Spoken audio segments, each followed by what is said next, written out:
ओम नमो भगवते वासुदेवाय नमः। नमस्ते, आप सभी का हमारे YouTube चैनल पे बहुत बहुत स्वागत है। आप सभी को पता है कि ये कार्तिक का महीना चल रहा है और कार्तिक का महीना बहुत ही पवित्र और धार्मिक महीना माना जाता है। इस माह में भगवान श्री हरि विष्णु जी की पूजा करने से विष्णु भगवान प्रसन्न हो जाते हैं। कार्तिक मास में पूजा के कुछ नियम हैं और यदि इनमें से एक भी नियम का पालन पूरी श्रद्धा और भावना से किया जाए तो अनंत फलों और पुण्यों की प्राप्ति होती है। ऐसा ही एक नियम है हर रोज कार्तिक मास महात्म्य की कथा को सुनना।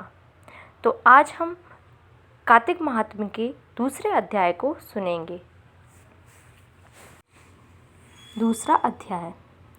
श्री कृष्ण भगवान बोले, हे प्रिय, जब गुणवती ने राक्षस द्वारा अपने पिता और पति का मरना सुना तो दुखित हुई और रुदन करने लगी। हे स्वामी, हे पिता, आप मुझे छोड़कर कहाँ चले गए? मैं आपको बिना क्या करूं? अब मेरे भोजन वस्त्र का प्रबंध कौन करेगा? अब मैं किसकी शरण लूं? मैं विधवा हो गई हूँ। विधाता का मेरे ऊपर कोप हुआ, मैं कैसे जीऊँ? श्री कृष्ण जी बोले, कुकरी के समान विलाप करती हुई हवा से हिलते हुए केले के पत्ते की तरह कांपती हुई वह पृथ्वी पर गिर पड़ी।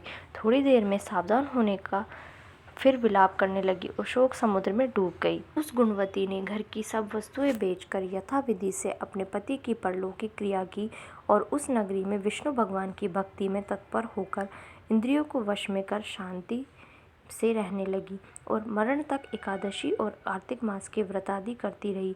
हे प्रिय, ये दोनों व्रत मुझे अत्यंत प्यारे हैं, जिसके करने से भोग और मोक्ष की प्राप्ति होती है, पुत्र और संपत्ति मिलती है। कार्तिक की तुला राशि पर सूर्य निकलने पर महापापी जो भी प्रातःकाल स्नान करते हैं वे भी मुक्ति को प्राप्त होते हैं। जो मनुष्य स्नान, जागरण, दीपदान और तुलसी का पालन करते हैं वे विष्णु के रूप हैं।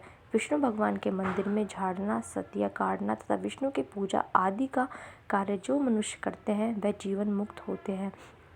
इस प्रकार वह गुणवती हरेक वर्ष कार्तिक व्रत और विष्णु भगवान का नित्य ही पूजन करती रही। एक समय वृद्धावस्था के कारण दुर्बल होने से, रोग और ज्वर से पीड़ित होने पर भी गंगा स्नान हो गई। जो ही पानी में उतरी जाड़े के मारे कांपने लगी। उसी समय गुणवती ने आकाश से आता हुआ विमान देखा। शंख, चक्र, गदा, पद्म आदि आयुधों के लिए हुए विष्णु के रूप धारण करने वाले पार्षद गरुड़ की ध्वजा वाले अप्सराओं से युक्त ऐसे विमान में बिठाकर बैकुंठ को ले गए। प्रदीप्त अग्नि के समान कीर्ति वाली गुणवती विमान में बैठी हुई कार्तिक व्रत के प्रभाव से मेरे पास आ गई। जब ब्रह्मादि देवताओं की प्रार्थना से मैं पृथ्वी पर आया तब वे गण भी मेरे साथ आए।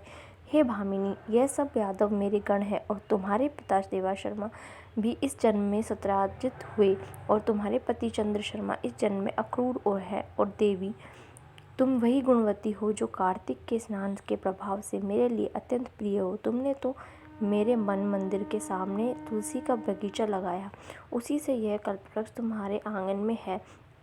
कार्तिक में जो पहले तुमने दीपदान किए हैं उसी फल से तुम्हारी सुंदर देह और घर में लक्ष्मी देवी का निवास है, जो संपूर्ण व्रताधिपति स्वरूप भगवान को अर्पण किए थे, इसलिए तुम मेरी पत्नी बनी हो। और तुमने जन्म मृत्यु तक जो कार्तिक व्रत उपवास किए हैं इससे तुम्हारा वियोग मुझसे कदापि नहीं होता। इसी प्रकार कार्तिक में व्रत करने वाले तुम्हारे समान मेरे प्रिय होंगे। सूत जी बोले, सत्यभामा जी अपने पूर्व जन्म का सब हाल जानकर बड़ी प्रसन्न हुई। धन्यवाद। आज के लिए बस इतना ही। कल हम इसी का तीसरा अध्याय का अध्ययन करेंगे। प्लीज़ आप मेरी वीडियो को लाइक कीजिए, मेरे चैनल को सब्सक्राइब कीजिए और मेरी वीडियोस को शेयर कीजिए और प्लीज़ मुझे सपोर्ट कीजिए। धन्यवाद।